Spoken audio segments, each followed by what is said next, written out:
people, and it's gone on far too long. My name is Lois Swimmer.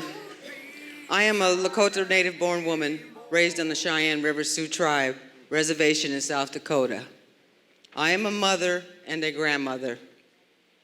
I have lived in Kansas City since 1995. Throughout my 54 years of life, I have experienced the profound ways that poverty has affected all people in this community and in this country. And I have experienced how systemic racism often makes these struggles worse for people of color and Native people like me. Growing up, my family, like many other Native families, struggled with poverty in nearly every aspect of our lives. We lived in a little big black shack, like building on a parcel of our own land with no running water. Today, my people continue to be among the poorest in this wealthy country. The poverty and low income rate among Native American people is very likely higher than 65%. Me and my family are part of that 65%. Children are by far the largest number of victims of this. There are 39 million poor children in America, and more than half of them Native children. These are tragic numbers. It's injustice. That kind of long-term widespread poverty ripples through our communities. My mother passed away at 32 after years of alcohol abuse and depression.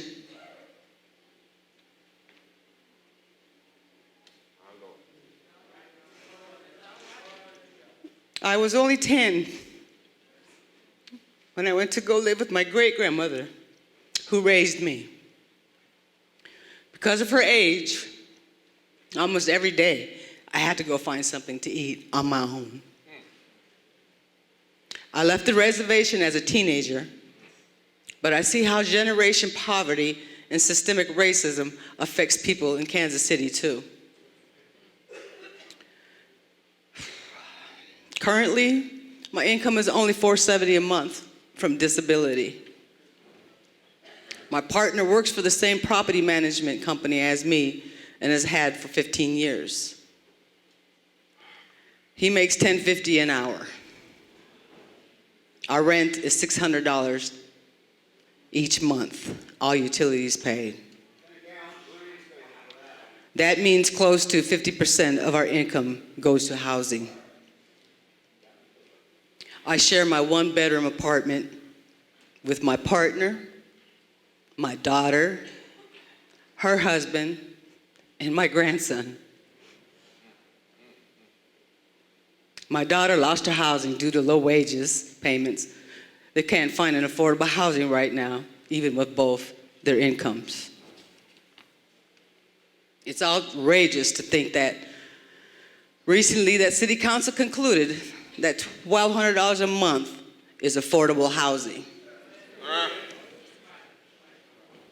The majority of my neighbors in Kansas City's Northeast neighborhood are poor immigrants, people of color, and poor whites. Almost 60% of us are tenants, and we struggle to pay our rent as it is. Most of us would be displaced.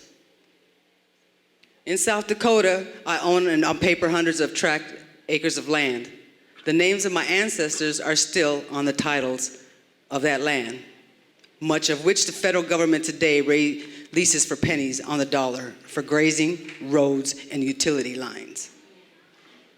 In many ways, the struggle of Native people is mirrored in the struggle of all oppressed people against the continuing injustices of inequality, systemic racism, and poverty.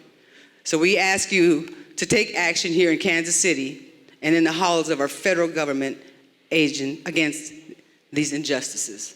Thank you. Somebody's hurting our people.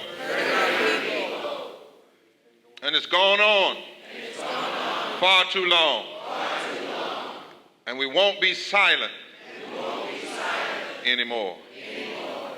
Somebody's hurting our people. people, and it's gone on far too long, and we won't be silent.